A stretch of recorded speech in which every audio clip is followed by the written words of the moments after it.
Irmã Paula Sueli, em caso de estupro, qual o posicionamento da religião de Deus, do Cristo e do Espírito Santo? Esse é um tema muito sério, né, gente? Então, é muito importante a gente observar a amplitude que ele tem, né? Em primeiro lugar, nós precisamos nos lembrar que mesmo que essa criança, né, tenha reencarnado por intermédio de um estupro, ela não é menos pessoa por isso. Ela não é menos ser espiritual e humano por isso, e ela não é responsável por essa violência. Por isso, ela não deve ser responsabilizada por intermédio de um aborto intencional, né, e, portanto, impedida de viver. O aborto provocado dessa forma não vai desfazer o estupro nem o trauma que ele provocou. Então, nós precisamos fazer o que possa curar, cuidar dessa mulher, né? Dar a ela todo o apoio espiritual, emocional, psicológico, social, para que ela possa lidar com esse trauma, né?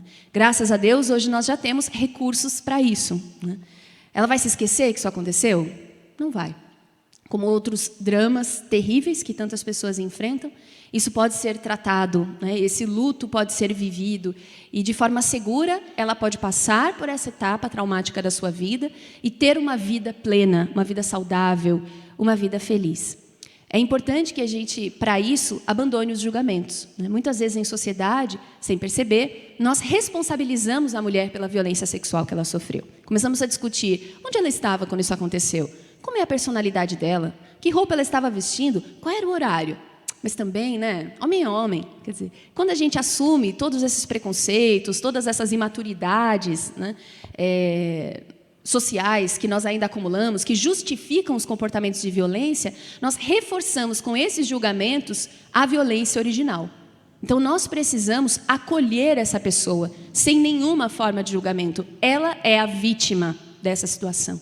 Ela precisa ser acolhida incondicionalmente. E nós precisamos dar condições a ela para que encontre o seu lugar de paz, o seu lugar de equilíbrio espiritual, emocional, físico, e não sofra os reforços de violência que um aborto provocado vai estabelecer. Nós vimos o que acontece com o corpo da mulher quando um aborto intencional é feito.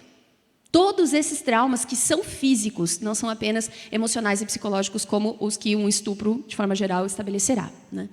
E há uma dúvida que aparece muito nesse ponto, e eu vi que no YouTube também tem essa dúvida, Sara, então vou aproveitar e trazer, né?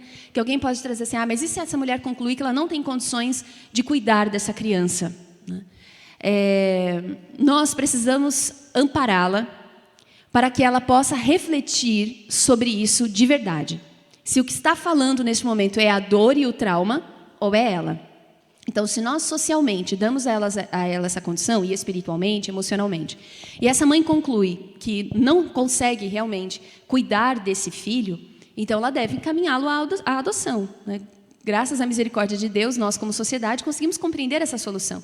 Que crianças que sejam profundamente desejadas e amadas por outras famílias podem recebê-las e têm toda a legitimidade espiritual na educação delas. Do ponto de vista espiritual, um filho que chega pela adoção e por um caminho biológico tem a mesma importância. Diante de Deus, pais e mães responderão da mesma forma. Essa mãe está vinculada espiritualmente a essa criança? A mãe que sofreu estupro? Está.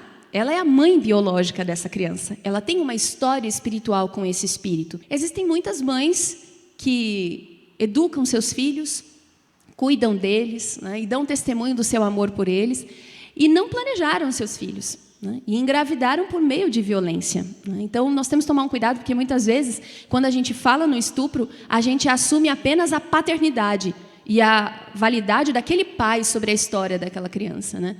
Eu queria até trazer para reflexão aqui, se vocês tiverem oportunidade, é um filme um pouco forte, mas, enfim. Vocês já assistiram o Quarto de Jack? Acho que é um filme que ajuda a contribuir nessa discussão, né? E olha que eles nem estão falando das questões espirituais, né? Mas qual é a vinculação? Essa mãe é menos mãe dessa criança por causa daquela concepção? De verdade, gente, eu não sou mãe do Benjamin por causa de uma relação sexual. Eu sou mãe do Benjamin porque ele faz parte da minha história espiritual. Então, é muito importante que todas as mulheres tenham direito de ter condições de refletir sobre o seu vínculo com os seus filhos, para que a violência não seja o fator determinante dessa decisão.